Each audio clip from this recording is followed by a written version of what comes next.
If they that can give up essential liberty to obtain a little temporary safety deserve neither liberty nor safety. Benjamin Franklin. Violating Boundaries. Assert yourself and take charge. Are you sick and tired of being treated like a doormat and having people walk all over you? If you answered yes, read on. It's time you learn to assert yourself by respecting and honoring your personal and professional boundaries. It's important that you do so because if you can't look out for yourself, nobody else will. We have all at one time or another experienced boundary violations from friends, relatives, or co-workers, be it intentional or unintentional. Such encounters can become very uncomfortable and difficult to deal with, especially when dealing with people you know intimately. How can you stop the cycle of abuse and take control of your life? It starts with self-honoring and self-respect. Know yourself, know your strengths and weaknesses, know what you stand for and what you don't stand for, know your boundaries. As the Greeks once said, know thyself and you'll know the gods and the universe. Be aware of your physical, emotional, and social boundaries in the different areas of your life, including personal, professional, family, and relationships. Take the time to honestly communicate with boundary violators, letting them know in no uncertain terms that you don't appreciate being treated in a certain way and will not tolerate it. Different circumstances will call for different ways of dealing with such issues depending on your work, your personality, and the situation. For example, Rebecca Rosenblatt aka Drive Date is a Toronto sex therapist who does the lecture circuit on sexual relationships and driving one's lover wild in bed. As you can imagine, she is having her boundaries violated all the time. Many people assume wrongly that because she is a public figure and authority on sex that they have the right to make sexual innuendos and inappropriate remarks. If that weren't bad enough, some deranged people think they actually have the right to have sex with her. One such person walked up to her after she finished delivering her seminar and bluntly stated, "I'd like to F*** at #KU. She laughed and quickly brushed him off by saying, "My seminar was about driving your own lover wild in bed, not me. I've my own husband." In her profession, Dr. Date finds humor and a sharp, quick wit to be most effective. One time somebody had physically grabbed her tush. In response, she kneed him right in the crotch. This person wasn't too bright and asked a stupid follow-up question, "Why did you do that for?" She responded with, "You touched my ass, I touched your crotch."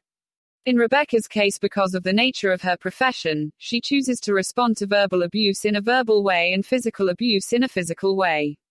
But violators beware. Not only is this type of behavior socially inappropriate, it's just plain stupid. You can end up with a court order, a life-debilitating lawsuit, or some serious jail time. People who continually violate their friends' boundaries need to back off and smarten up. It's a recipe for disaster, ultimately ruining the relationship that has taken so long to build. We all have friends who love to give advice but seldom follow it themselves. Gone too far, they begin telling you what to do with your life. These people feel that because they're your friends, they have the right to tell you what to do and try to change you. And if you don't change and do what they tell you, they take it personally. Friends who commit such relationship sins should wake up and smell the coffee. My message to them is stop. Take a long look in the mirror and realize that the only person that can change is you. Stop trying to take out the speck of dust from your neighbor's eye and remove the plank from your own. Make a top 10 list of how you may be violating other people's boundaries and work towards eliminating these bad habits from your life. If you feel you're a victim of such boundary hunters, you need to sit down with such friends and explain to them honestly what you're feeling and how you want to be treated in such circumstances. You might start by saying something to the following effect: "I don't like it when you keep telling me what I need to do with my life. Sometimes as a friend I just want to confide in you and feel supported. I'm not looking for advice, just some understanding and empathy. Should this pattern of boundary crossing abuse continue unabated, then I would strongly advise that you exercise respect for yourself by ending the relationship and moving on. But what if this person happens to be my boss? You might ask. Won't it jeopardize my job and future opportunities for promotion? My answer to this question is a direct one, regardless of whether it's a family member, friend, coworker, or even employer. If you don't like the way you're being treated, stand up for yourself and say so. Have the courage to confront whoever it's who's crossing your boundaries and exercise your right to be treated as a free and intelligent human being, even if this means terminating the relationship, leaving, or getting fired from your job. You don't deserve to be continually mistreated in any situation. In fact, in many cases, the person being confronted will have a newfound respect for you when you show enough backbone and courage and stand up for who you're. As a case in point, Janik Leonard, now a professional network marketer, served as a waitress 10 years ago for a trendy Mont Tremblant restaurant. The owner had a big anger management problem and would constantly scream and publicly chew out his employees in public. One day he chewed her out for no apparent reason and started calling her names and verbally abusing her in front of clients. She quit her job right on the spot and left, setting an example to those who kept taking the abuse. I couldn't handle being treated like that, she writes. He crossed my boundaries and I decided I would never let anyone treat me this way ever again. It's probably one of the best decisions she has ever made. After she quit, she wrote a letter to the owner expressing how she felt and letting him know that all the employees felt the same way, creating awkward tension and resentment whenever he was around the restaurant. The employees were pretending to like him while the truth was that everyone was talking behind his back, and Janik expressed this in her letter to the owner. As a result, this letter changed the way the owner treated his employees from then on. But that's only half the story. Janik jubilantly writes, after a couple of years, I sat with my ex-boss and we made peace. He hired me again for another of his restaurants and I worked for him and his partner for 3 years while I was studying fashion in college. Our relationship has been straightforward, authentic, and based on respect. It still is today. If you honor and respect yourself and treat others with the same dignity you would want to be treated with, your whole life will change for the better. From this day forward, promise to assert yourself, take a stand for your personal freedom, and never let anybody continue to cross your boundaries ever again. You can't do without your what to do now and next checklist. First things first, a bit of an obvious one, but if you haven't got the engagement ring, then get it now. If you've no idea what kind of look you like, then there are various sites around that show you what rings will look like, and although this may not be as good as putting it on your finger and trying it on, they do give you an idea. We will be providing information regarding romantic proposals and ideas soon, but if you're reading this, hopefully that part's been taken care of. For you, we'll provide places where the rings are really good, both in quality and price. We'll aim to provide the places based on feedback from you, our site visitors and ebook readers. Make yourself a good checklist. We will help you build this over time and you'll find one on our website soon. This checklist should be broken down into time zones when things should be done by and tasks. Another essential tool is a wedding diary. This complements the checklist and it is to record anything and everything that needs to be done, the steps needed to achieve them, when they should be completed by. It is vital that you set realistic deadlines for everything. Try to distribute tasks by when they're required and their importance. By doing this, you'll alleviate unnecessary stress. The diary should also note the specifics and when the action was completed. We used a color coding system. Yes, we know it's a bit Monarch-esque, friends. We can't stress the importance of it enough. Some of you'll be visual people and you'll find things well organized simply because of the color coding. During the organization process, you'll meet a lot of people about lots of things and receive lots of information. You must keep absolutely everything. You never know, you might need it later on. You need to ensure that you build good relationships with each and every person you speak to. You never know, you might actually need them, and remember, by being nice you might be able to get more out of people. That could come in the form of a price reduction or even a service improvement. Would you like paper or plastic? With the move to get rid of our excess waste and the world's attention to the environment, why do grocery stores still insist on asking the age-old question, would you like paper or plastic? Since most grocery stores can't seem to get away from the plastic option, we need to take it upon ourselves to step in and refuse the plastic. You don't have to go paper either, there's a better solution. According to scientists, a single plastic bag can take up to 500 years or longer to photodegrade. Plastic bags don't biodegrade. Plastic bags are created from a man-made polymer called polyethylene. Microorganisms do not recognize this as food, therefore they don't degrade. Plastic bags, over time and with consistent exposure, the sun will break down, but this doesn't destroy the polymer. When exposed to the UV radiation from sunlight, polyethylene's polymer chains become brittle and start to crack. What this means is that the plastic will eventually fragment into millions of little pieces.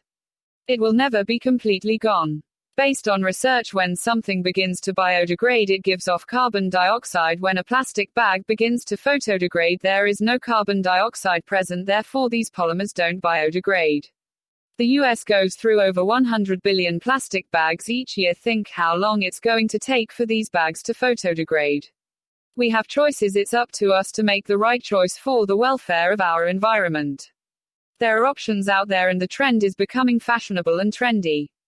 When you go to the grocery store, instead of selecting paper or plastic, bring your own eco-friendly tote with you. If you're going for a few items, not shopping for a week's worth of groceries, save a bag and bring your tote. Eco-friendly totes are flying off the shelf. Hundreds of people stood in line in New York City in the pouring rain to get their hands on an eco-friendly tote. In Taiwan, crowds waiting in line for an eco-friendly tote started a massive riot because there were not enough to satisfy the demand. People everywhere are refusing the option of paper or plastic and stuffing their totes with their groceries. Now it's the grocery store chains' turn to lead by example and get rid of these non-earth-friendly parasites. Around the world, retailers are looking at ways to either recycle the plastic bags or even banning them outright. For example, retailers in Modbury, England recently committed to ban plastic bags altogether. In California, most large grocery stores are legally required to recycle plastic bags. That's a start. Now which states, nations are going to follow suit? We can't wait for the government to make it mandatory. Since lobbyists work for the enemy, we need to take it upon ourselves and educate our friends, family and neighbors and set the example. Even if the idea of carrying in a tote to the grocery store doesn't appeal to you, reuse your plastic bags several times over, or better yet, go back to paper. I like the tote idea myself.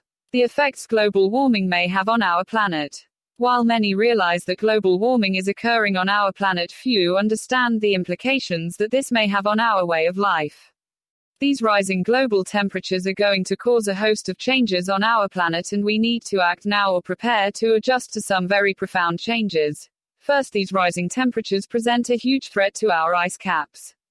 Layers of ice that have not melted for 1,000s of years are beginning to break apart and fall into the ocean. One of the biggest ice sheets on the planet, located on Greenland, is at a great risk of splitting apart and falling into the ocean.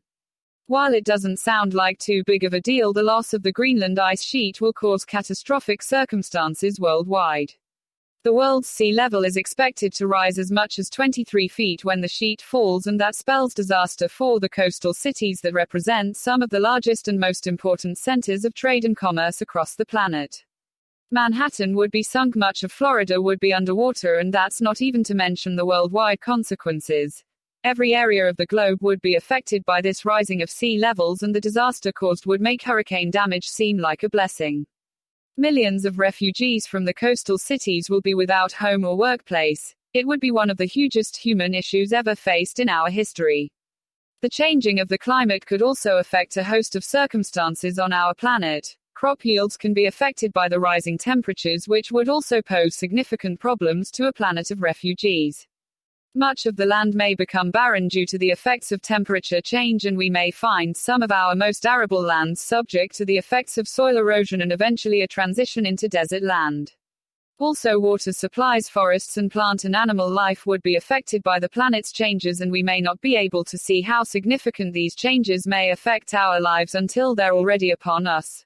For that reason, it's important that we increase our knowledge of global warming and do our best to prevent it in the coming years.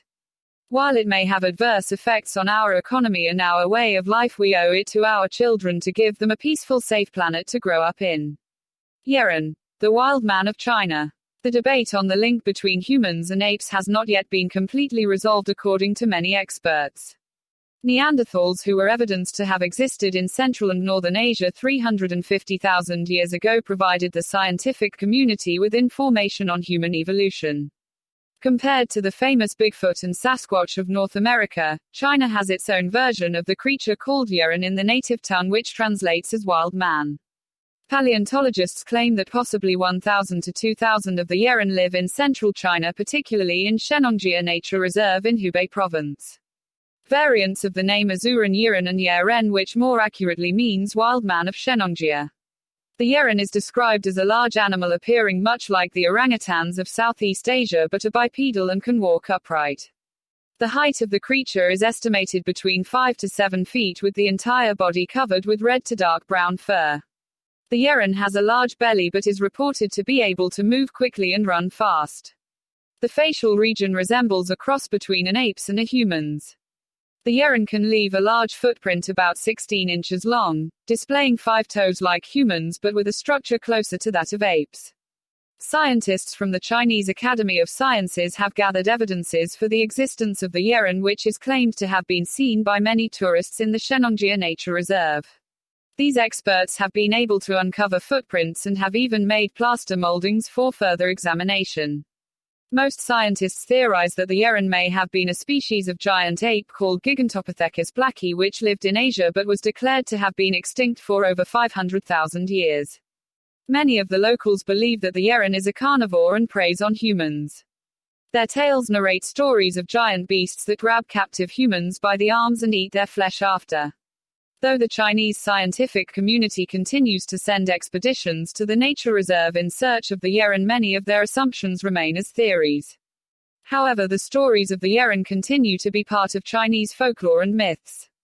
According to the Journal of Cryptozoology, some more detailed descriptions of the Chinese wild manner: the hairs covering its body are about 3 to 4 centimeters long. The male genitalia resembles that of humans. The female Yeren has prominent breasts and the creature gives a distinctive yell as part of its language. Combined theories from accounts and observations of Yeren stories claim that these creatures don't live in communities but males and females move about in pairs. Though they walk on 2 hind legs, the Yeren can use all 4 limbs when running fast or when climbing. As old tales regard the Yeren as man-eaters, most accounts claim that they eat fruits such as berries and nuts. Sometimes insects and empty corn cobs have been located in areas where the footprints were sighted. There's a website that describes the Yeren and numerous other creatures of cryptozoology in detail. This website is called Unknown Creatures and it may be found at this URL: http://www.unknown-creatures.com. You may publish this article in your easy newsletter or on your website as long as it's reprinted in its entirety and without modification except to formatting needs or grammar corrections. World War II weaponry. Interestingly enough, 2 innocuous prunes claim to be accepted as one of the secret weapons of World War II period. Spink, an auction house in London, is selling 2 greying prunes that it claims were chosen to be stuffed with documents or other maps to be passed on to prisoners of war secretly. As part of the memorabilia sheltered by a British spy, the prunes had been preserved. According to Emily Jackson, the Spink spokeswoman, the prunes are extremely dry and hard and it's really astonishing that they have survived. The late Doreen Mullott, a previous member of Special Operations Executive of Britain, which was started to steer operations behind enemy lines, had collected World War II memorabilia such as these: http://www.a2armory.com/ww2-weapons.html, of which the prunes formed a part. The then British Prime Minister Winston Churchill and Hugh Dalton had established the executive to carry on warfare by means other than direct military engagement, and it was referred to as the Baker Street Irregulars after Sherlock Holmes' fictional group of spies. In a telephonic interview, Marshall informed that his great-aunt prepared the prunes in a large bathroom of her large house in Hampstead in North London neighbourhood. In water, the dried fruits were softened and then depitted to allow insertion of carefully rolled documents covered in waxed paper into cavities. Next, those were re-dried and packed in Red Cross food parcels for the prisoners, who utilized the information to flee away. Quite an ingenious idea, it was, Marshall said, but not at all a thing normally connected with fighting when war rages. Marshall added that she had told him how she, along with an associate, would be seated over the bathtub that was filled with prunes. Confirmation came out from the auction house that in any operation these prunes were never used. Sexual abuse is a common area of abuse affecting many people in their lives. Sexual abuse begins with a predator. This predator may attack or use molestation to get what she wants. Most predators are considered male, with only 2% of reported cases being that of women. Sexual abuse ranges from rape to molestation. Very traumatic instances have also been reported, as sexual abusers have killed and murdered their victims. Sexual abuse involving women and rape is on the rise and carries many problems. To help combat the problems that face the sexually abused, hospitals carry rape kits that help get evidence to use in order to press charges using DNA results on the abuser. Also, law enforcement would be involved to arrest and provide a warrant against the abuser also. Sexual abuse has occurred many times to children. Being fondled inappropriately by an elder has occurred, or some report major include issues like intercourse with a child, teen, or even in some cases rape. The reasons behind abuse from a known predator is not known. Some people do believe it's an illness and some believe that it's a something of physical nature and or an activity that acts as a stimulant. Sexual abuse is linked to many serial killers and also many molesters themselves. Many famed serial killers as Richard Ramirez the Night Stalker had issues in the past of sexual abuse. This sometimes brings sexual abusers and the sexual abused into focus by saying that he did it so it's okay for me to do it. Sexual abuse can be traumatically linked sometimes to diseases such as AIDS did and also night terrors. Sexually abused children also may have night terrors from being molested. These are also known to be warning signs. Other warning signs include frantic behavior and hallucinations or flashbacks due to the severity of the sexual abuse. In order to protect the public against those that sexually abuse, some abusers must sign up in states where they live as sexual predators. This locates them and what neighborhood they live in. It also gives their age and descriptions so that people know the whereabouts of where someone lives and how they can protect their neighbors and the children. But sometimes that's all they can do because in most cases the offender will be a repeat offender. Sexual abuse is traumatic for the abused. Sometimes suicide has occurred by someone who never was able to get help for the circumstances for which they were abused. Usually a therapist, psychologist is needed in this span of time to help the individual heal and become able to cope with themselves and the terror that surrounds them. Also available are support groups and hospital organizations that may help the sexually abused. Sexual abuse has its warning signs also from small children not playing with certain elders, friends, or crying when in their presence. Also for women who have been raped, night terrors and also constant sobbing is another sign of recent or past abuse. Pandemic flu history, a deadly legacy. A pandemic event is the widespread incidence of a disease that's present through an entire region, continent, or even worldwide. A pandemic flu happens when a new variety of virus invades a community that doesn't have any resistance to that particular flu strain. 3 major pandemics have swept around the globe since 1890. The first recorded pandemic flu history happened 1890 and was most intense in the United States and Western Europe. The Spanish flu circled the world just 28 years later and was also known as the 1918 flu pandemic. The Spanish flu killed more than 40 million people and as much as 1/3 of the world's population was infected with this deadly virus identified as H1N1. Over 100,000 people died in 1957 from the Asian flu pandemic and the strain was known as the H2N2 virus. In 1968 the H3N2 virus was at the root of the Hong Kong pandemic flu. More than 700,000 perished from that deadly influenza. It's believed that both these last 2 strains of the virus H2N2 and H3N2 evolved through an exchange of mutating genes found in human flu viruses and in avian flu viruses, most likely following an occurrence of both infections being present in a human host at the same time. For almost 30 years the danger and fears of a pandemic influenza presentation that would again sweep around the globe seemed to all but disappear.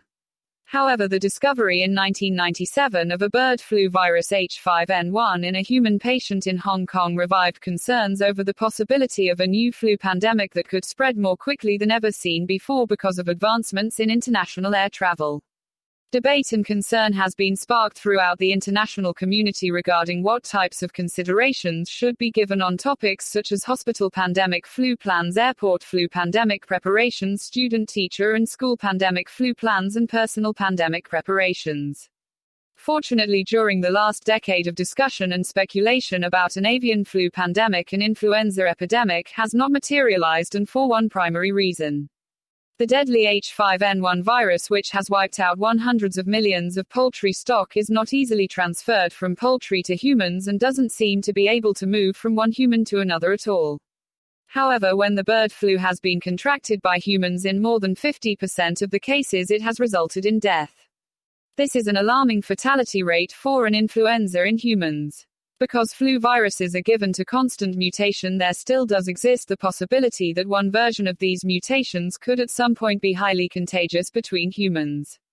Should that happen, the stage will indeed be set for a fast-moving bird flu pandemic that's also likely to cause a record number of deaths based on previous pandemic flu history combined with the rapid spread made possible by modern international travel. Because the terms bird flu, avian flu, Asian bird flu, and bird flu pandemic have now been in the news for 10 years, some experts are concerned about complacency on the part of individuals, communities, and organizations that's leading to a lack of bird flu preparation possible for an outbreak in the future. While it seems the risk of an influenza pandemic is remote, preventative measures should be sought out. M16 Assault Rifle XM16E1. In the 1960s, the Army immediately began with the question the XM16E1 M16 title on its adoption with the units of infantry, and to rifle it was at the beginning provided without a provisioning or kit proportioned of cleaning. Moreover, the incapacity of the Army to provide characteristics of quantity and speed of meeting of ammunition of 5.56 mm led to a change of the powder specifications for the cartridge of 5.56 mm. Unfortunately, the change was made without examining the ammunition modified of shooting under operating conditions. Ammunition 5.56 new indicated increased the cyclic rate of fire, increasing the use on parts, and use the clogging increased by extreme characteristics powders in M16 rifle. Kukwand, or the XM16E1, reached Vietnam with the United States, is assembled in 1966, pays to block, and the malfunctions in the combat immediately started to prepare. Although M14 had a barrel and a room chromium stripe to resist corrosion in states of combat, a danger learned from a Pacific experiment of combat of theater of World War II, the M16 XM16E1 did not have any chromium striped boring or room. Several documented accounts of the troops killed by enemy fire with blocked rifle broken down to clean thereafter brought to congressional research. Investigations also doubts posterior cast iron on the veracity of the reports. Ratios of the original 1962 of the effectiveness of stop lead of the ball of 5.56 mm, as well as the criticism of the unsatisfactory penetration compared to 7.62 x 39 round Soviet millimeters when put at fire with the enemy personnel by the light cover. The XM16E1 was modified soon according to specifications M16A1. Revised rifle were finally given a boring and a room chromium stripe to eliminate corrosion and stuck cartridges, and the mechanism of the boring and retreat of rifle was reorganized to adapt Army A published 5.56 mm of ammunition. To rifle, the tools of cleaning and the lubricating powder solvents were published. The Army ordered 840.000 of this version on February 28, 1967. Intensive training schemes in the cleaning of weapons were instituted, and a comic handbook of model of book was distributed among the troops to show suitable maintenance. The problems of reliability of M16 decreased quickly, although the reputation of rifle continued to suffer. Moreover, the complaints about the penetration and of the power unsatisfactory of stop of the cartridge of 5.56 mm persisted in all the conflict of Vietnam. The military life, then and now, for many Americans, being a part of the military is the only way of life they've ever known.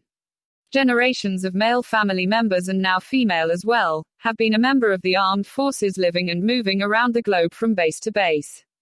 Others have joined for shorter terms. They've proudly enlisted to protect our country during a time of unrest, enrolled to obtain funding for education, or simply wanted to gain experience to utilize in their futures. And although there was recent talk of reinstating the draft, we've avoided it so far. So currently, whatever the individual reason is, the choice to become a member of our prestigious military is a personal and optional one. Today's military is quite different than that of our fathers, grandfathers, and even those who went before them. It still entails a great deal of hard work, dedication, and pride. However, there are presently greater options for members of today's armed forces. These include advancements in such areas as education, private sector employment, and of course the decision to allow women to hold combat positions. Housing has also advanced in leaps and bounds. The familiar barracks of the old days are quickly being replaced with full-featured installations that include modern accommodations, sports arenas, and other recreational opportunities on the grounds, as well as family support in the areas of counseling, education, medicine, and more. And although our military processes have come under quite a bit of scrutiny over the past few years, being a part of any of the 5 main sectors of the United States Armed Forces can provide a challenging and rewarding lifestyle. Whether it be the Army, Navy, Marines, Air Force, or Coast Guard, members can look forward to long or short-term careers with benefits that can last throughout their and their families' lifetimes just for holding that veteran status. Every opportunity has its pros and cons, and life in the military is of course no different. If you're considering a new career direction or just want to learn more about it, there is an abundance of information available online to assist in making the best choice for you. Radical Islam starts world war and destroys, says ancient Egyptian prediction. We're living in prophetic times, says a newly revealed ancient text inscribed by Egyptian scholars shortly after the Exodus. Having survived the millennia, these texts are now part of the Kolbrin Bible. They offer uncannily accurate predictions, and several have already come to pass. Those yet to be fulfilled warn us that Muslim terrorists will soon trigger a world war that destroys the United Nations and then divides the world into bloody hegemonies. Following that, another prediction warns of a global cataclysm in which humanity suffers an extinction-level event with asteroid impacts, massive earthquakes, erupting volcanoes and tsunami waves. How these predictions came to be. These predictions were first penned in Egyptian hieratic some 3,600 years ago in the Great Book. The historical accounts in this text show us that the Egyptians lost faith in their gods during the 10 plagues. As Moses led the Jews through the Sinai, Egyptian scholars and scribes conducted an anthropological field study across the full breadth of imperial Egypt's trading realm. Their singular goal was to find clues leading to the one true God of Abraham. Authored by hundreds of contributors, their encyclopedia-length secular anthology encapsulated the wisdom and folklore of many ancient cultures. Later translated from hieratic to Phoenician and then into English by Celtic priests, this work includes several prophecies for the 20th and 21st centuries. To date, those which have been fulfilled include the invention of the airplane, the submarine, and in vitro fertilization. Openly studied in Britain from the time of Jesus, the texts were secreted away by Celtic priests following the arson of the Glastonbury Abbey in 1184 CE.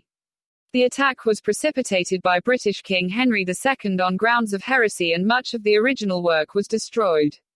The surviving priests hid what remained in Scotland, where it was merged with other Celtic wisdom texts to form the Kolbrin Bible. The full text was finally revealed in 1992 after the fulfillment of another long-awaited ancient Egyptian prophecy, the fall of the Soviet Union. What happens to life as we know it? Even more ominous predictions remain, and they herald the return of what the Egyptians say actually caused the 10 plagues of Exodus. The flyby of a massive reddish object such as a comet they called the Destroyer through the core of our solar system. They also tell us it caused Noah's flood during a previous flyby and turned the Earth on its poles, much in the same manner described in Edgar Case's pole shift prophecy. The ancient Egyptians offer us clear harbinger signs for the next flyby of the Destroyer. Most notable are that Islamists will trigger a global war that causes the United Nations to fail and which then divides the world into vast warlike regional hegemonies. Afterwards, the Destroyer will return to wreak havoc on the Earth once again. Their ominous prediction is clear. Humanity will survive this global cataclysm as it has in the past, but life as we presently know it will cease to exist. Does scientific proof exist? Assuming an object such as the Destroyer is about to fly through the core of our solar system as predicted, does scientific proof of this possibility really exist? One such validation could be an ongoing interaction with our Sun. NASA's forecast this month for solar cycle 24 tells us it will be one of the strongest in almost 400 years of recorded sunspot history. This puts Earth's power grids and electronic infrastructure at risk from an unforeseen perfect solar storm. Just this month, NASA had to move its astronauts to a radiation-safe area of the ISS International Space Station in response to the health threat posed by the December 13 X-class solar flare. Consequently, world governments are actively engaging this mounting solar threat.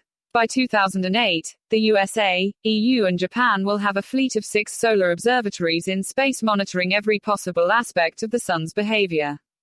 NASA further predicts that the next 11-year solar maximum, which starts in 2007 and peaks in 2012, could be half again worse than the previous, which saw the first ever Y-class solar flare in 2003. Prior to that, the most violent solar storms never received more than a lesser X-class rating. This is just one result of a marked increase in solar activity since 1940. Consequently, many environmental scientists now view the sun as being the principal engine of global warming. A growing body of evidence for this new opinion is further corroborated by the recent global warming observed on Mars. To learn more, the Kolbrin Bible, 21st Century Master Edition, ISBN 159772005-4 is published by Your Own World Books, yowbooks.com, and is available online at amazon.com, bn.com, and through any local bookstore in the USA and UK. These prophecies are also available in an abridged edition Egyptian texts of the Bronzy Book, the first 6 books of the Kolbrin Bible, ISBN 10-1,597,720,259. To learn more about this ancient text, visit kolbrin.com. Project Montic, The Time Travel Chronicles. It was during my first visit to the historic Montic Lighthouse that I noticed the huge radar dish which immediately identifies the base. I must have been about 8 years old and remember asking my parents about the monstrous structure. My father said it was part of a system to detect incoming enemy aircraft or missiles. As a retired Air Force officer, he would know about that. However, I'm certain that he had no idea what future or past events would give that base such an infamous reputation.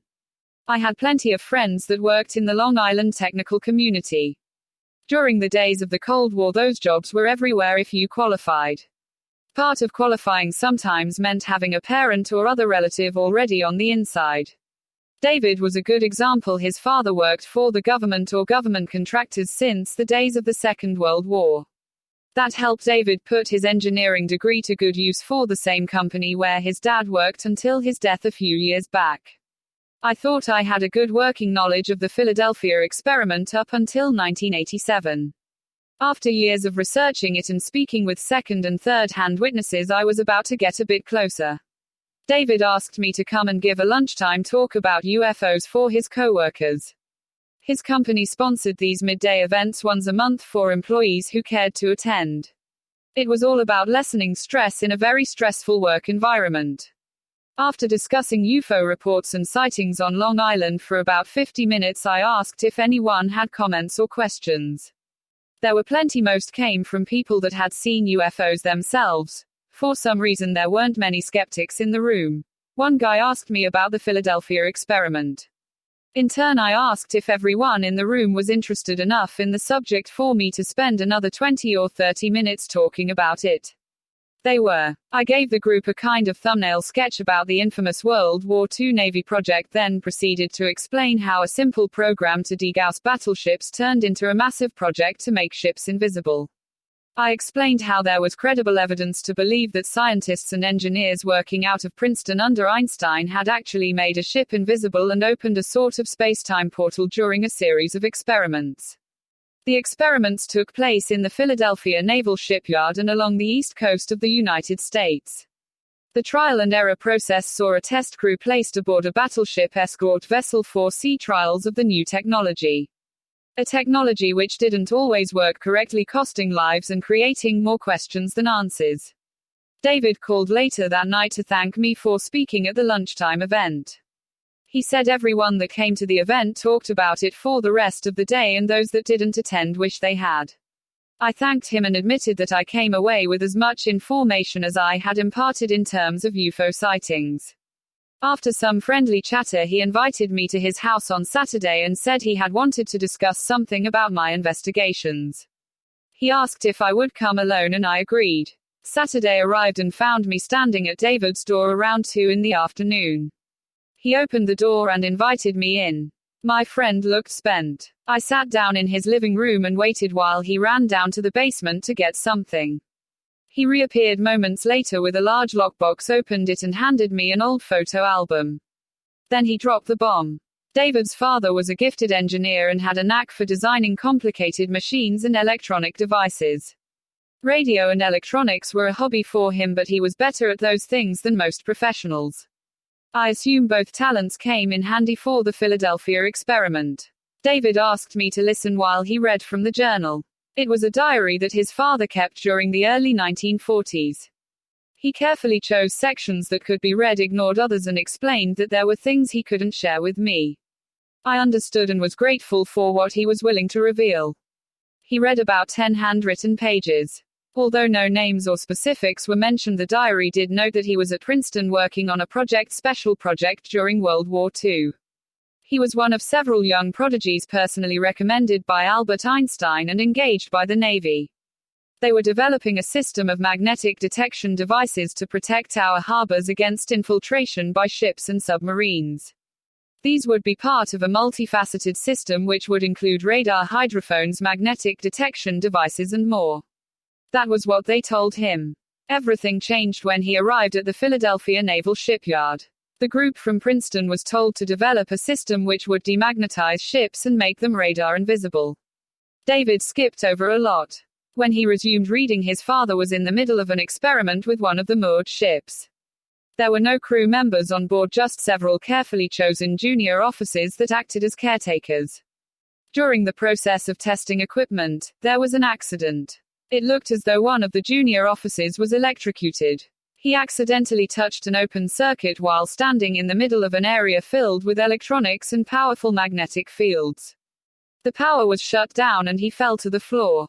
When the technicians got to him, he had a pulse and didn't look burned. The young officer was sent to the Naval Shipyard Hospital. The junior officer was back with a clean bill of health a few hours later. David's father and another member of the team spotted him and headed over to see if he was all right. Before they could reach him, the young man entered a hatchway and vanished around a corner. The engineers didn't think much about it at the time because it was easy to lose sight of people inside a ship. Several hours later, everyone was ready to call it day. The young officer was nowhere to be found. Despite a careful search through that ship and others in the area, he couldn't be located. The next day there was a more comprehensive search which turned up nothing. David's father and his associate were extensively questioned, as were others that saw him enter the hatchway, but no blame was pointed in their direction. Those in charge already seemed to know what happened to him. The Navy was satisfied that the junior officer didn't voluntarily vanish, was not a spy, and probably fell overboard as a result of a belated reaction to the electrocution. That was the official position. It was more likely that the young man melted into the ship's superstructure or floated off into some ethereal realm. That situation was repeated on a larger scale during other attempts to test Philadelphia experiment technologies. David stopped reading and stared blankly at me. I didn't really know what to say. Sensing I was at a loss for words, he told me that this was the first and last time he would be able to share this information with me. I passed the photo album back to him. He placed the journal on top of it and carefully locked everything up in the box. I left with a million more questions than answers. Sadly, David passed away a few years ago. His death was the tragic result of an auto accident and was completely unexpected. With no will or preparations in place, I asked his surviving relatives about any photo albums or a diary belonging to his father they might have found. They seemed genuinely surprised and said that no such items were found among David's possessions. I thought it wise not to pursue the matter. His death ended my agreement to keep the information he provided to myself. A year after David's stunning revelation, I met several people with similar stories. They are Al Bielek, Preston Nichols, and Duncan Cameron. All three claimed involvement with projects once headquartered at the Montic Air Force Station. These projects used technologies developed from the Philadelphia experiment and involved invisibility, time travel, mind control, remote viewing, and psychic warfare. After a lot of phone work, Bielek, Nichols, and Cameron agreed to meet a small group of people assembled to evaluate their claims and film their testimony. Their revelations about the Montic Air Force Station were stunning and their attention to detail was amazing. I listened to them for almost 12 hours and ended up with a good 4 hours of solid information on film. One of the people who came there with me was a technical writer with a great deal of government project experience. I asked him to evaluate the information and render an opinion. When the session was over, he went home and didn't call me for several days. When we finally touched base, he said that he was not able to sleep. He believed their story and it really troubled him. Without going into detail, he said that it answered a lot of questions about strange things he came across over the years. Government manipulation of time and meddling with people's memories makes it difficult to draw a clear picture of what has happened and continues to happen through the Philadelphia experiment and the Montic project. That information seems strange and convoluted to anyone unfamiliar with the world of secret government projects and technologies. However, that doesn't make it any less true. Visit http://projectmontauk.911ufo.com. Nalgene bottles are an environmentally friendly alternative to bottled water. Before you buy another 24-pack of bottled water, consider this statement about how many barrels of oil it takes to make plastic water bottles. It takes 1.5 million barrels a year just to make the plastic water bottles Americans use, according to the Earth Policy Institute in Washington, plus countless barrels to transport it from as far as Fiji and refrigerate it. This appeared in the article Water Everywhere But Guilt by the Bottleful in the New York Times on August 13, 2007 by Alex Williams. Resisting buying bottled water may be difficult for many people. Bottled water is cold, easy to store in a refrigerator, and simple to transport. When people neglect to recycle bottled water, however, the bottles become a liability rather than a luxury. According to the Container Recycling Institute, as stated on refillnotlandfill.org, 8 out of 10 plastic water bottles used in the United States become garbage or end up in a landfill. There are alternatives, however, for bottled water. One such alternative are Nalgene bottles. Polycarbonate Nalgene bottles are perfect for storing water at the office, gym, outdoors, or home. The water drinker may carry the burden of refilling the Nalgene bottle on his/her own, but a Nalgene bottle is practical and at this point an almost necessary alternative to bottled water. According to NalgeneOutdoor.com is about page, Nalgene bottles have been around since 1949. Originally, however, Nalgene bottles only came in the form of scientific lab equipment. Over the years, the Nalge company began to create larger Nalgene bottles. Now Nalgene bottles can be seen almost anywhere. Nalgene bottles are beneficial for more than their reusability. According to Absorbent Inc. is Nalgene bottle product page. Nalgene bottles are virtually indestructible, lightweight, and are constructed from high-grade polycarbonate to ensure no strange odors or flavors spoil the taste of the Nalgene bottle's contents. This smell or taste transfer often occurs with traditional plastic water bottles. Nalgene bottles may contain and protect your beverage more efficiently, but the company who produces the bottles has added an extra incentive with using the Nalgene bottle. Nalgene has started a program called Refill Not Landfill, a campaign to reduce disposable water bottle waste. The program states that if you purchase the limited edition Refill Not Landfill Nalgene bottle, your proceeds will go to Native Energy, supporting their mission to help build Native American farmer-owned community-based renewable energy projects that create social, economic and environmental benefits. A Nalgene bottle is a great way to make sure you're never without water. Nalgene bottles' strong construction allows them to be transported easily. Nalgene bottles and the Nalge company have also done its part in helping reduce the waste produced through throwing away plastic water bottles. Perhaps it's time to purchase Nalgene bottles for your company to help reduce the waste bottled water creates daily. Total hardness and water quality. Most adults have learned that water can be soft or hard. They've learned too that there's a connection between total hardness and water quality. Hard water reduces the power of your soap. In fact, hard water is often detected by noting the amount of soap required to form lather. Hard water may build up in hot water pipes and appliances, producing scale. Hard water. Defined hard water is water that contains high levels of dissolved calcium, magnesium, and other mineral salts such as iron. The greater the amount of dissolved minerals in the water, the harder it's. Total hardness is measured in grains per gallon (GPG) or parts per million (ppm). If water contains less than 3.5 GPG, it is considered soft water. If it contains more than 7 GPG, it's considered hard water. The American Society of Engineers water hardness classification table breaks it down this way. Soft, 0 to 3.5 GPG, 0 to 60 ppm. Moderate, 3.6 to 7 GPG, 61 to 120 ppm.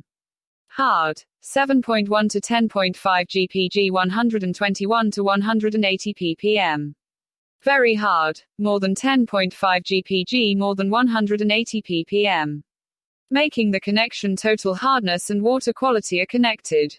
Hard water is safe for drinking, cooking and other household uses, but it can cause problems. One way in which total hardness and water quality are connected is the effect of such water on household plumbing. Total hardness means a buildup of scales inside pipes, especially those carrying hot water. Total hardness and water quality are also connected in their effect on appliances that use water. Dishwashers and washing machines can decrease in cleaning and laundering ability. Water heaters can become less efficient. Refrigerators that dispense water can become clogged. Aesthetically, total hardness and water quality are connected in those white, chalky deposits that accumulate on tubs, sinks and cookware. U.S. Water quality. According to the 1997 National Water Quality Survey, 1 of 5 people surveyed in the U.S. is dissatisfied with the water quality in his/her home. This is related to the fact given by the U.S. Geological Survey, that 85% of the U.S. has hard water. Many people install water softeners in their homes to improve water quality. Determining water quality. You can have your water quality tested if you're moving into a new area or a new home. If you've been living in the same home for a while, you'll know if your water is hard by looking for these 7 signs. 1. You've difficulty working up lather from a bar of soap. 2. Your soaps and detergents don't seem to clean well. You've dingy laundry in spite of your efforts to get it clean. 3. In the shower or bath, your soap leaves a film on your body and hair. You've dry skin and dull, limp hair. 4. You've to battle soap scum on bathtubs, shower tiles and doors, basins and fixtures. 5. You see an increasing buildup of scale on your cookware, such as tea kettle, coffee maker and pasta pot. Your plumbing also contains scale. 6. Clogged pipes or appliances mean that water flow is reduced. 7. Your water heating costs are increasing due to scale buildup and mineral deposits, and you've to replace hot water heating elements more often. Improving water quality. Treatment can improve water quality. You may use electromagnetic water conditioners, water filters, or water softeners. Electromagnetic water conditioners improve water quality by sending water through a magnetic field. As the water passes between the magnets, its calcium and magnesium ions lose their scale-causing properties. Studies show that this relatively new invention doesn't technically soften water, but water quality is improved in that it no longer causes buildup of scales. Clothing also lasts longer, which is a definite increase in water quality. Water filters are a second option for improving water quality, especially drinking water. Water filters can provide healthy drinking water by removing chlorine and other contaminants contained in water. Water filters can soften water, but they will not prevent scale buildup in pipes. Water heaters. Water softeners are a common way of improving water quality, and come in 2 types: chemical and mechanical. The water produced by chemical water softeners is not acceptable drinking water. Packaged chemicals are added directly to improve water quality in laundering and bathing, and are effective both in protecting clothing and guarding against dry skin and hair. Mechanical water softeners installed in your home will replace dissolved calcium and magnesium salts with sodium. This water is also not acceptable for drinking, especially by those who have hypertension. The water quality is greatly improved, however, for other uses. Lime scale is prevented. Water heaters function efficiently, and laundered clothing is both cleaner and longer lasting. Soft water. On the other end of the spectrum, total hardness and water quality are a benefit when that hardness level is below 3.5 GPG or 60 ppm. Soft water allows you to use less shampoo and soap, yet have shinier hair and softer skin. Soft water requires less soap or detergent in shower, laundry, kitchen and household cleaning chores. It helps clothes look cleaner and last longer. It keeps water using appliances and plumbing from wearing out as fast. Soft water keeps dishes and eating utensils spot-free and extends the life of tea kettles and other cookware. Soft water reduces cleaning time by eliminating soap scum and buildup of scales. Total hardness and water quality are closely connected, and you may find it worthwhile to use a water treatment system to improve your water quality, especially your drinking water. The sustainable path. Sustainability starts with you. From the smallest change you can make in your own home or office can have a huge effect further up the chain. Simply by buying the right products, you can help you and your family save heaps of money and also help the environment through these purchases. Natural and alternative health and lifestyle products can really benefit you and your family. Did you know that the industry in health foods and natural products in their retail and business opportunity form have increased by 75% in the last 5 years alone? This article has a few simple answers to why the natural, more healthy alternatives can deliver much greater health benefits than just going and getting some vitamins from your local drugstore. Many elements and chemicals that help our body function and boost our immune system can only be found in a stable form in the foods and drinks that occur naturally.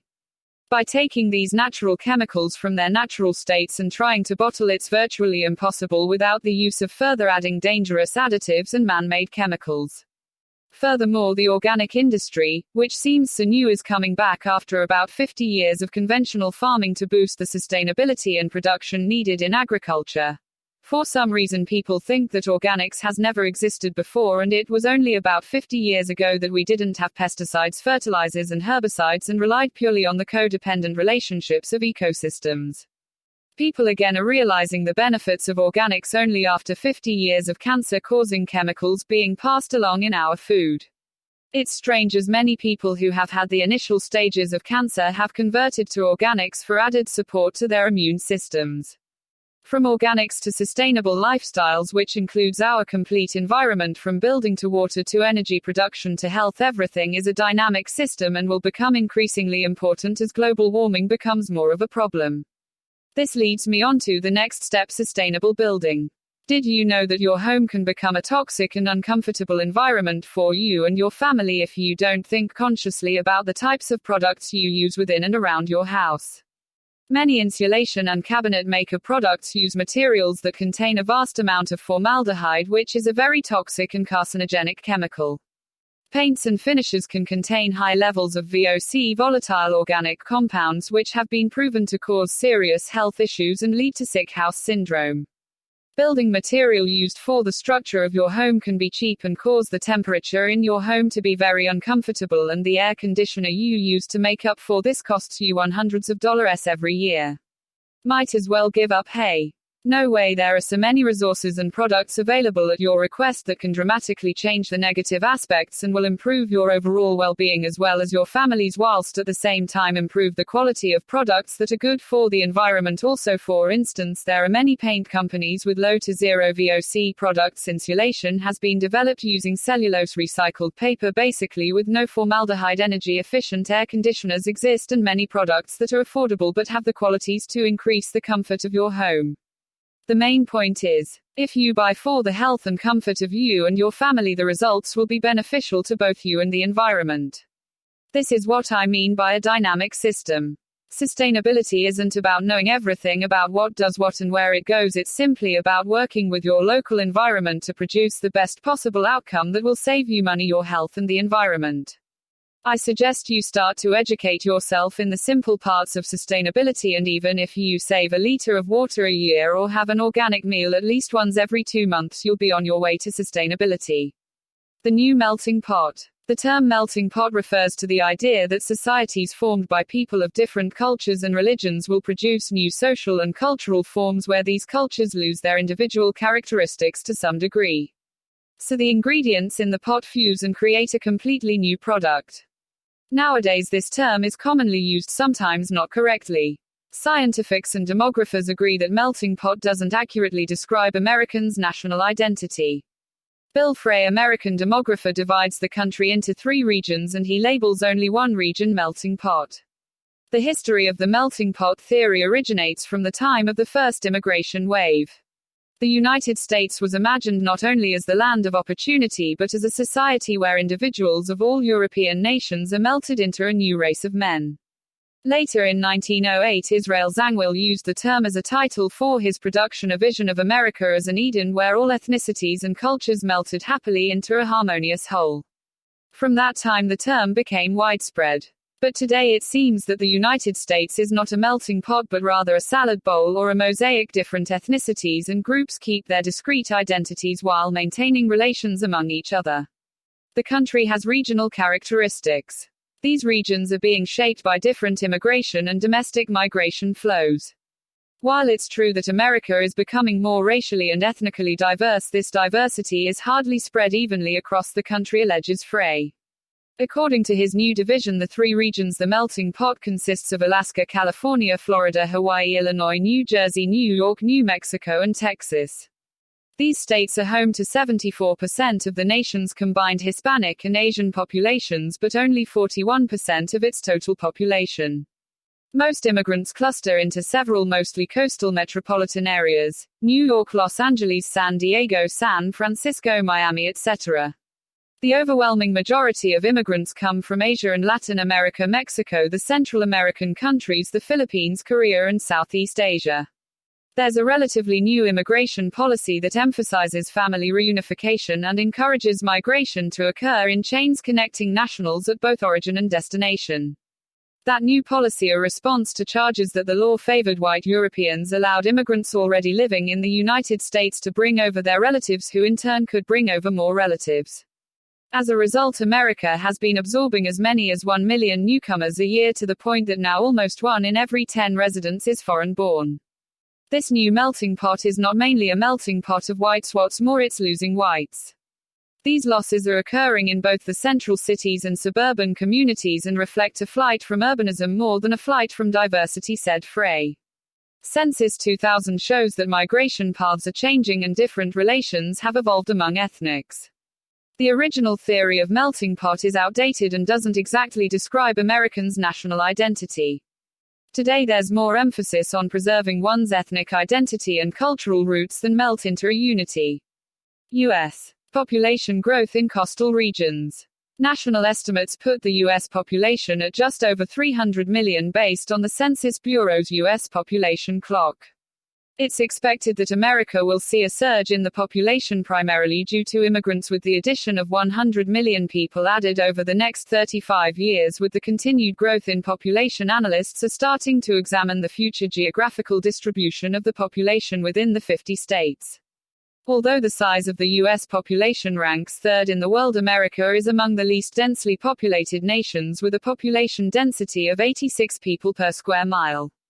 This means there's still plenty of land in the country for future population growth, but there's a marked inequality in the way the population is spreading out.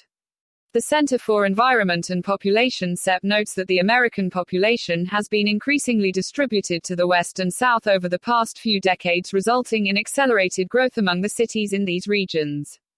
The coastal regions are especially impacted, as estimates note that more than 50% of the entire population already resides within 50 miles of the coast. Estimates by the CEP predict that about 25 million more people will locate to the coastal regions within the next 10 years. This puts substantial pressure on coastal cities because the land mass in these areas accounts for only 1/5 of the country's total land mass. As a comparison, the population density in coastal regions is expected to be 5 times higher than most other regions of the United States. As migration patterns shift toward coastal communities, inland and Midwest states are already experiencing lower or stagnant growth in population. Population concentration in coastal regions may create megacities, with people moving to them for employment. Heavily populated regions also raise concerns such as terrorism and spread of infectious diseases. As coastal communities become saturated, forces of supply and demand are likely to nudge a portion of the population back to inland and Midwestern states, who may be drawn by lower labor costs, more affordable housing, additional land space, etc. This trend is already taking place in some parts of the country. For instance, the population in Idaho and Utah has grown by 10% in 5 years, which is twice the national rate. In Tennessee, the number of foreign-born people has gone up by 140%, with new residents opting out of usual destinations such as New York, California, and Texas. If you are considering moving to a coastal region such as San Diego County in California, be sure to obtain the services of a local real estate agent. Your agent can help you locate your dream home, townhouse, or condo and help make your transition a smooth one. Sources: Wall Street Journal, Realtor Magazine Online, October 2006. Socialization, values and norms. Socialization is an inevitable process to invite a person to society, and this process has to be studied and understood in order to feel comfortable while living in society. Education, culture, origin, and religion can be considered the key values and norms which influence human socialization. For American society, higher education is the most important stage, which gives the opportunity to play significant and adequate role in society and to realize personal aspirations. The significant social role determines and develops personal self-identity and equal interaction, which ensures society welfare and harmony. Moreover, it also allocates person in well-provided economic groups, ensuring his family financial independence and comfort. The statistics shows that family income of those who have good knowledge of English is much higher among minorities, 82% comparing with 68% of families where English level is low. This statistics is closely connected with data of minorities' employment. 60% of adults with low English level can find a good job comparing with 67% of good English-speaking people. Moreover, there's a significant difference in jobs, rank, position and wage. Accordingly, the majority of poor English-speaking adults can find just low-wage job with low positions such as operator, fabricator. Thus, the percentage of persons with high living standards is greatly influenced by knowledge of English in America. The higher knowledge results more positive and successful implementation of social roles among minorities. The choice of this research focused on minorities is not occasional. Minorities always suffer from native inhabitants' resistance to accept them in society at all. But the largest resistance occurs when minorities try to occupy positions equal to native inhabitants' ones. The socially adopted value of equality is greatly resisted in practice. The reason is not because equality declaration is a big lie and illusion. The real origin of such resistance is human natural feature of non-acceptance of something new. Therefore, the natural origin of such behavior makes resistance very constant and insurmountable. In such situation, taking adequate and independent place in society becomes almost unrealizable for those who suffer from resistance. Religion is the one of the oldest agencies of socialization and therefore can play very considerable role in personal formation as sociable unit. The deep historical roots of religion feature its versatile influence including politics, economy and social life. Religious agencies of socialization are the following: churches, sects, cults and denominations. While churches can cause social changes in large human groups, sects, cults and denominations work with small groups and don't extend their influence beyond is close society. One of the most felicitous examples of religious agency influence on social change is Islamic fundamentalism. This movement appears as the resistance reaction to globalization, which features Western integration and is considered to be a real threat to Islamic religion. The importance of this movement for Islamists lies in significant role of religion in Islamic society and politics. The globalization is evaluated as Western attempts to eliminate values and norms existed in Central Asian societies. In case of Islamic fundamentalism, values of Asian world were constantly strengthened with growing resistance to accept some of Western values. Such processes evoked more active demonstration of difference between West and Islamic world and encouraged Islamic people to defend their values. Generally, it's human natural feature to defend original values for self-identity, independence and freedom, but for Islamic world it has negative specification. They see the only possible and effective way to defend in war fighting and physical destruction of dissenters. Thus the Islamic fundamentalism became real threat for the United States since 11th of September when thousands of American people were killed without any reasons. Not just Islamic world bore considerable changes caused by religious movement reign for cement. These changes led to strong and irretrievable changes in American society. First, the destruction of myth of American invulnerability made people change their minds and as a result change their values, social roles and even status. Remembering Virginia Tech massacre victims. Monday shootings at the Virginia Tech spread shock waves across the country as 32 lives were lost. Vanished in a blink of an eye. Young. Too young to be gone already. Students of all races, ages and gender, shapes and sizes, professors who gave their lives trying to protect them. Making sense out of death is difficult, but this. How do you make sense out of senseless? After the shock came the grief. The nation is united in grief and it is almost palpable. People are reaching out across states from one end of the country to the next, united in their loss and sadness. Loved ones, family members, colleagues, classmates, friends have been lost in tragedy that has brought this country to stand still, gasping for air, unable to breathe. The souls lost in this tragedy are remembered in such ways that a term eulogy has gotten a whole new meaning, and in this case the eulogy is endless. Candle vigils are being held across the nation, commemorative services are being organized, all in an attempt to commemorate the lives that were ended too soon. Fellow students are leaving their messages on a memorial site created at the campus of Virginia Tech while still trying to process the vast magnitude of this tragedy. Internet has given a whole new outlet for people affected by this tragedy to give tribute to the lives lost and to celebrate them as well.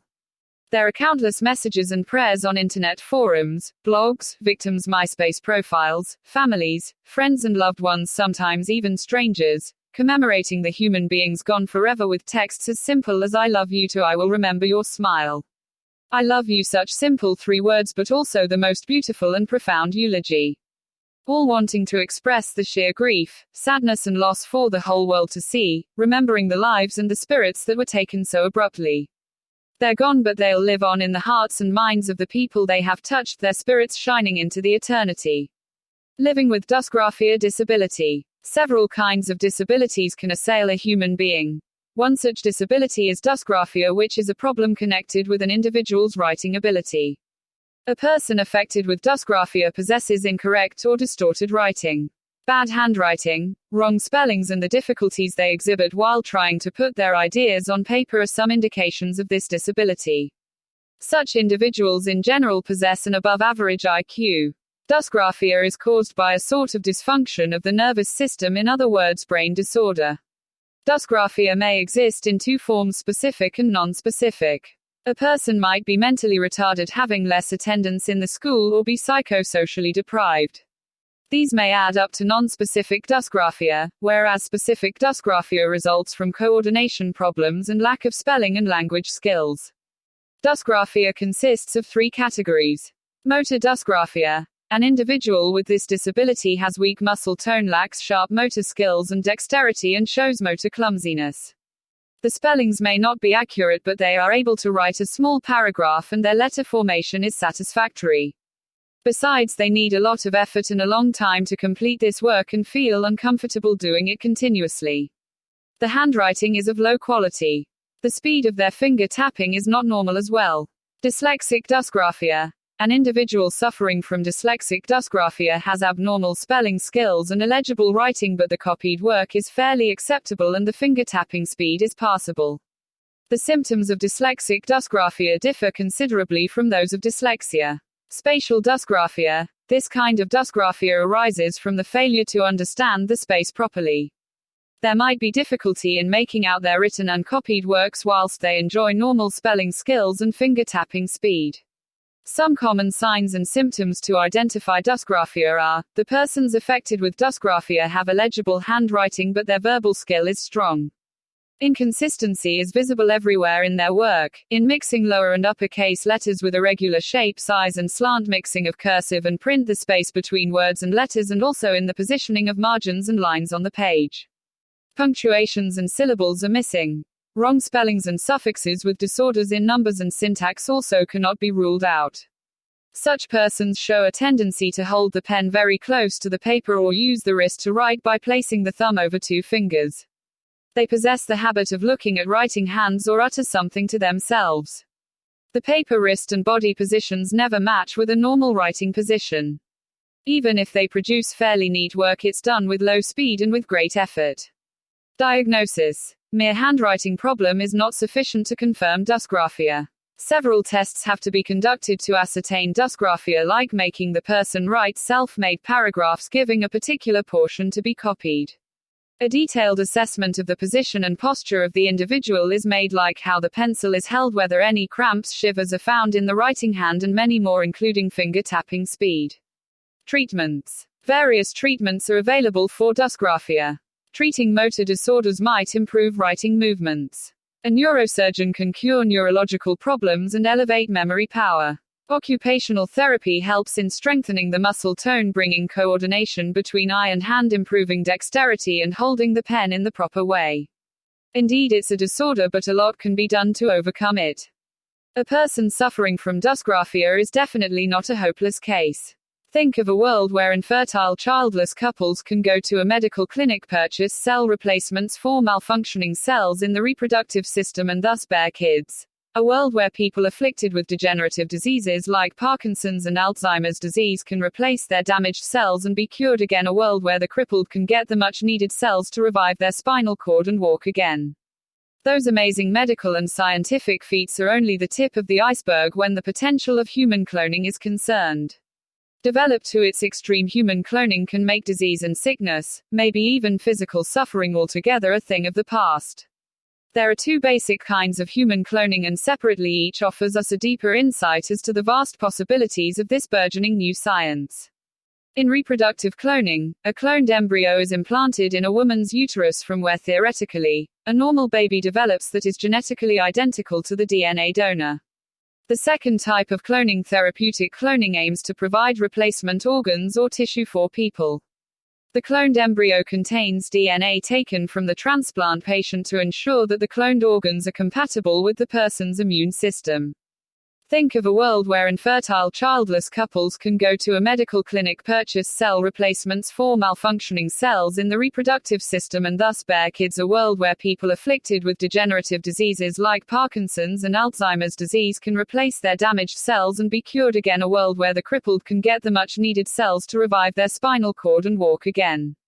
Those amazing medical and scientific feats are only the tip of the iceberg when the potential of human cloning is concerned. Developed to its extreme, human cloning can make disease and sickness, maybe even physical suffering altogether, a thing of the past. There are two basic kinds of human cloning, and separately, each offers us a deeper insight as to the vast possibilities of this burgeoning new science. In reproductive cloning, a cloned embryo is implanted in a woman's uterus from where, theoretically, a normal baby develops that is genetically identical to the DNA donor. The second type of cloning, therapeutic cloning, aims to provide replacement organs or tissue for people.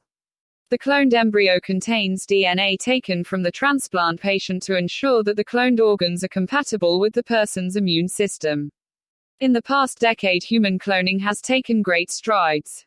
To many, the biggest and most visible accomplishment in this arena was the successful cloning of two mammals, Dolly the sheep in 1996 and Snuppy the dog in 2005. After 6 years, Dolly died in 2003 from non-cloning related conditions. Meanwhile, Snuppy, Time magazine's invention of the year in 2005, is alive and well. In 2004 and 2005, Korean scientist Hwang Woo-suk, who headed the team that created Snuppy, shocked the science world when he announced that he had successfully cloned human embryos in his laboratory in Seoul. However, it was discovered that Hwang had fabricated evidence to back his scientific research. Following a thorough investigation through a panel of scientists pronounced that Snuppy was a legitimate clone, and this achievement stands. Rainforest animal. Pygmy marmoset, man's smallest relative. The world's smallest monkey, the pygmy marmoset, lives in rainforest canopies of western Brazil, southeastern Colombia, eastern Ecuador and eastern Peru, sheltered in holes in trees. These little primates range from 5 to 6 inches long excluding the tail and weigh only 4½ to 5 ounces. The pygmy marmoset's tail is ringed and when stretched out is as long as their bodies. Because much of their diet comes from tree sap, their claws are specially adapted for climbing and boring holes into trees. They can spend 2/3 of their time digging out bark and wood fiber in their attempts to reach the gummy sap. The marmoset's incisors is a shovel shape designed for gouging holes in trees so they can lick out the sap. These little creatures are difficult to observe in their natural habitat because of their small size. Researchers are not sure how long they live in the wild. In captivity, they can live from 10 to 11 years. In addition to tree sap, their diet consists of fruit, insects, birds and bird eggs. They live in family groups, sometimes with 2 males and several females. Only one male is dominant and he controls access to the females and several youngsters. Females typically give birth to 2 babies at a time. The pygmy marmoset's rating on the worldwide endangered species list is LC, of least concern. However, because the rainforest ecosystem is an amazing resource that's quickly slipping away, the rate of species extinction generally is undeniably high. Pygmies create colonies on edges of pastures, fields and orchards in close proximity to humans. However, these communities are unlike the dense populations found in undisturbed rainforests. As rainforests are logged, mined and developed for agriculture, pygmies will forever lose their homeland. Increased public awareness about the little guys can't hurt. Symptoms of social anxiety disorder. If there's something that makes you think that you might be suffering from what's generally referred to as social anxiety disorder, it's advisable that you evaluate yourself and try to identify if you're really undergoing such problem.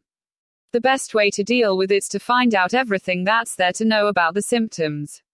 But before we discuss the symptoms here, it's important to understand what anxiety disorder actually is.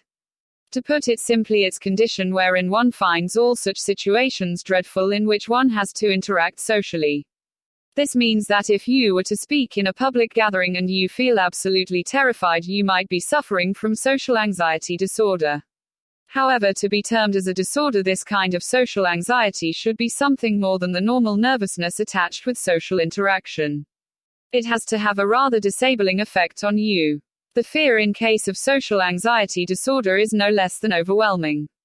Coming to the symptoms, they include an accelerated heartbeat, excessive sweating, dizziness, lack of concentration, and other such anxiety-related symptoms that are very much capable of disrupting one's daily activities. These symptoms can occur in case of any normal person, and the presence of them doesn't necessarily mean that you are suffering from social anxiety disorder. However, if these symptoms keep recurring consistently for over 6 months, it's time for you to take them seriously. If there are plausible explanations for their occurrence, it's fine. But if they occur without a reasonable cause, or the cause is just too feeble to justify their occurrence, you might be suffering from social anxiety disorder. And this could grow serious over the time and could make you immobilized. In its more serious forms, the disorder can compel a person to stay at home for the most part of his day. She just might start fearing stepping out due to the sheer dread of socializing. People suffering from this disorder tend to be reclusive and tend to get depressed, which may lead them to substance abuse and alcoholism. Therefore, social anxiety disorder has serious associated complications. If left uncorrected, the disorder may get more complicated and bring repercussions. It's thus important that the problem is taken care of at the earliest. Being aware of the problem and the symptoms is half the battle won. Shadow people living shadows amongst us. Alone in your room minding your own business, a quick movement in the corner of your eye suddenly comes into view. You're sure that it was a shape of a person you just saw. You feel the presence of something you think was once human. Was it just a silhouette? A shadow perhaps? Or maybe a ghost? You think it's non-entity, but think again. Is it your keen mind playing tricks on you? Or is it a supernatural entity? Shadow-like beings appearing in dark forms of silhouettes and are supernatural in origin are the shadow people. Oftentimes mistaken to be ghosts, these beings appear in the corner of people's eyes, remaining for a moment and sometimes moving between the walls, appearing in mirrors, and when we are aware of them they disappear, they flee and disintegrate into nothingness, moving and toddling through walls before you get a chance to see them clearly. Also known as shadow beings or shadow folk, shadow people are drawn to one person or location for mysterious motives. Their characteristics range from being diffident and playful to downright spiteful and malevolent. The only way to describe it is pure evil. Unusual descriptions of people who came across these beings in different countries all over the world have been very daunting. While some people see a shadowy form which is human-like, others see formless, translucent black splotches and twirling columns of murky smoke. Shadow people are said to travel extremely rapid and can toddle through solid matter, making them less prone to direct visual contact. They're reported to vanish before having a chance to be seen evidently. People who encounter these creatures come upon the feeling of dread, shock and panic. Some people even reported being attacked and chased by these horrifying shadows. They claim to feel a being in the presence of something that was once amongst us, once human. Substantiation of these creatures appeared before mankind throughout history and therefore unfolding the ultimate essence of pure evil. An increase in reported detection of these beings all around the world are accounted for. More and more people stumble upon these dark shadows of unknown nature. Shadow people are oftentimes mistaken to be ghosts, but the truth of the matter is they're totally different. Ghosts are said to be ethereal spirits of dead human beings and take on the manifestation and attributes of human beings, none of which is familiar to that of the shadow people. Shadow people do have human-like forms but don't bear similarity to any person dead or alive. Many records depict shadow people as having human-like figures, but they're by and large not told to bear a resemblance to the actual persons, alive or departed. Shadow people don't correspond to people in words, but they leave feelings of extreme trepidation, shock and panic. Even animals stumble upon these beings. Fear and hostility are the main outcome to these encounters. So the next time you see something at the side of your eye, don't be surprised if it may just happen to jump right at you and give you the oddest surprise of your life. There's a website that describes shadow people and numerous other creatures of cryptozoology in detail. This website is called Unknown Creatures and it may be found at this URL, http://www.unknown-creatures.com. Don't leave before you press like button below and subscribe to this channel. As a subscriber you will receive a new notifications every time a new video is uploaded. Good luck.